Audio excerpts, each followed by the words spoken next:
Thanks for watching my video. Welcome. I hope you're having a beautiful day.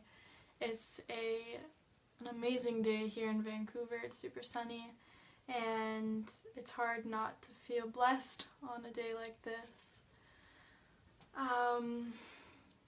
So last night as I was laying in bed, or the night before last actually, I was laying in bed, and the past few weeks have been pretty chaotic, to say the least. Not on an environmental, surrounding way, but mentally. It's been very chaotic for me. And it's been chaotic for me because I'm trying to figure out what I'm doing with my life. And for some odd reason, whenever it's the fall, I feel like I need to get everything together. What am I doing? You know what I mean. But, so I was laying there, and as usual, a million thoughts of what I could do with my life passed through my mind, and it wouldn't stop, and it was going and going and going.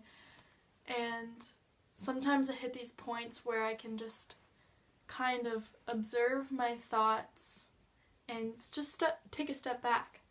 And as I was doing this,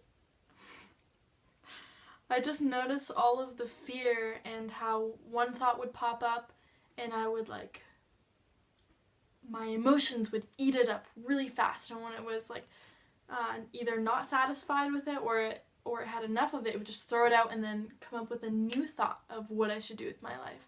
So it could range from my thoughts could be oh, I should become a nanny in foreign countries, or oh, I should move to India, oh, I should move to the jungle to work on an organic farm, oh, I should go woofing.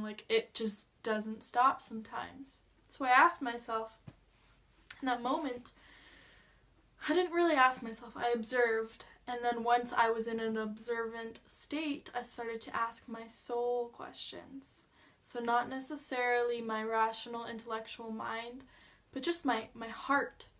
And of course, when you do this, which I highly recommend, is truly asking, without the expectation of receiving any logical, explanational answer to your question, but mainly just energetic feelings.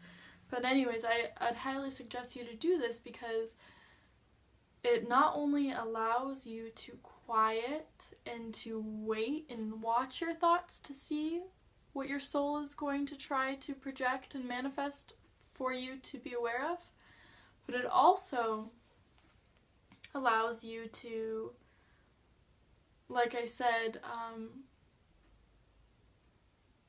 be able to see what you already know, to clear the muck of all of the distracting paranoia and the lower chakra needs, because I realized all of these things that I thought I had to do to be financially stable, to just be stable in general, all had to do with my fears and inadequacies that came to me when I was a child, and the way my parents conditioned me. And so when I was asking my soul to reveal to me what I needed to know, it was pretty much just, it's so simple, but it was pretty much just saying to me, first of all, showing me where it was stemming from, and then saying, fear not.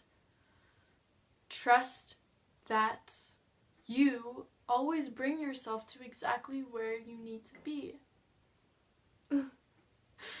And I started, and this has happened a few times, but then I started to see my life in the past few years and how I found myself in the exact same position where I freak out and I try to figure out exactly what I'm doing with my life, and yet, regardless of the fear and the anxiety, it always happens. It always unfolds for you.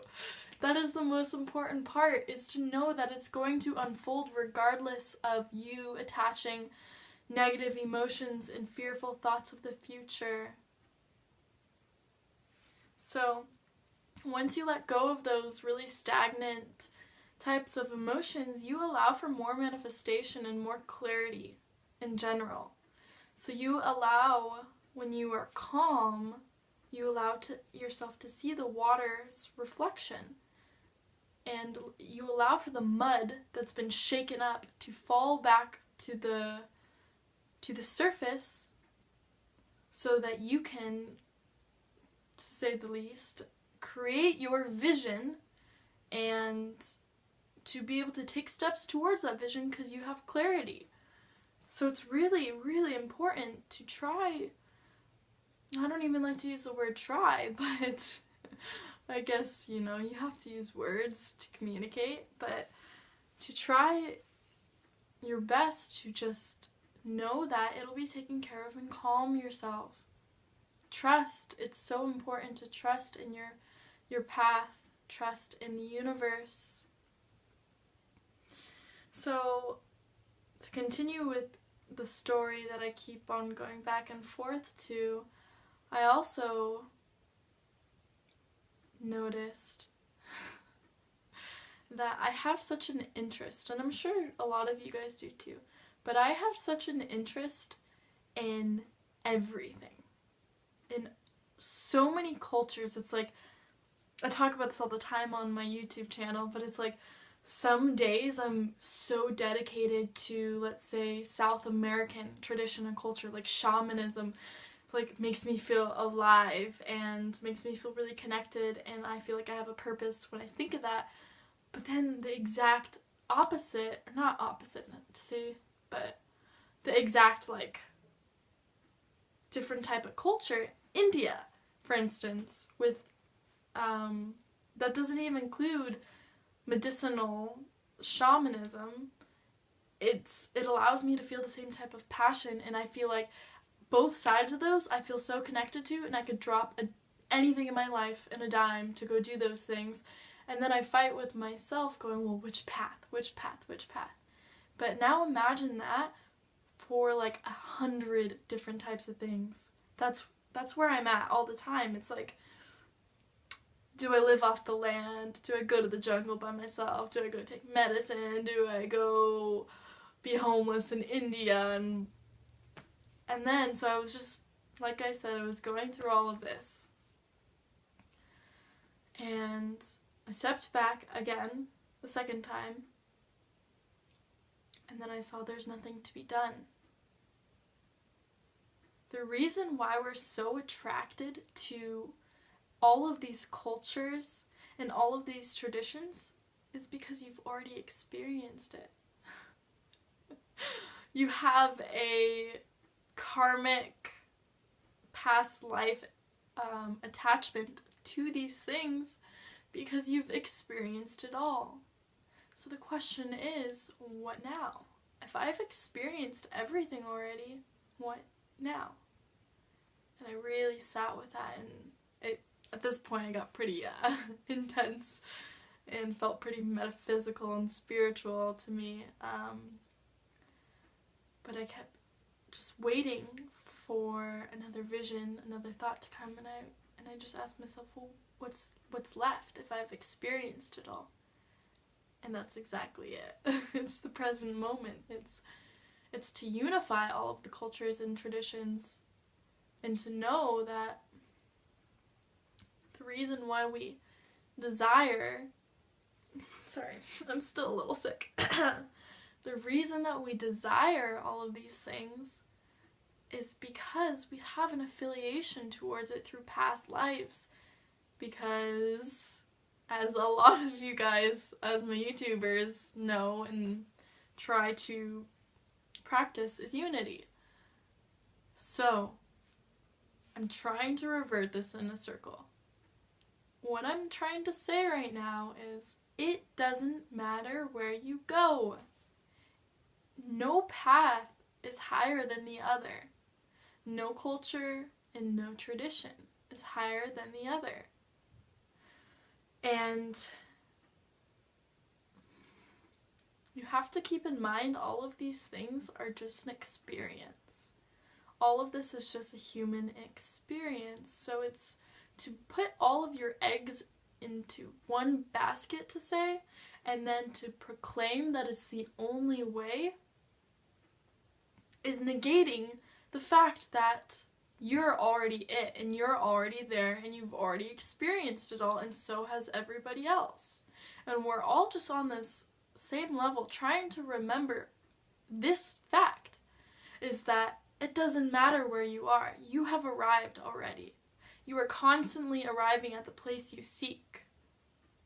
And I know so many of you guys, because I can say this to myself, but Silken, I still don't know where to go with my life. I am a human. I have to make decisions. I have to go places. I have to make a career and choose a spiritual path.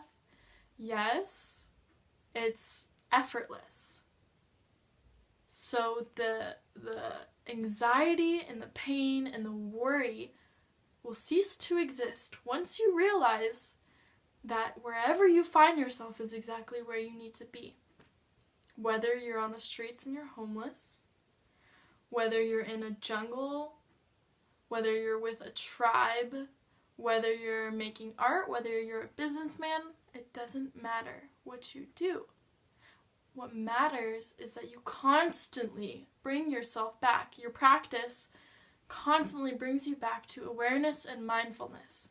So, I was watching Muji's video, and someone asked about ayahuasca, and if that was the proper path, and if it was bad karma or good karma. He was pretty much saying there's no karma. It's just, for instance, doing these human experiences are just an experience, so it's the practice that matters. Because you could be going to these things just wanting to get high, let's say, and not really integrating and not really meditating and using practice, and it would be just the same as you almost doing anything. So whatever you do, you have to do it with mindfulness to make it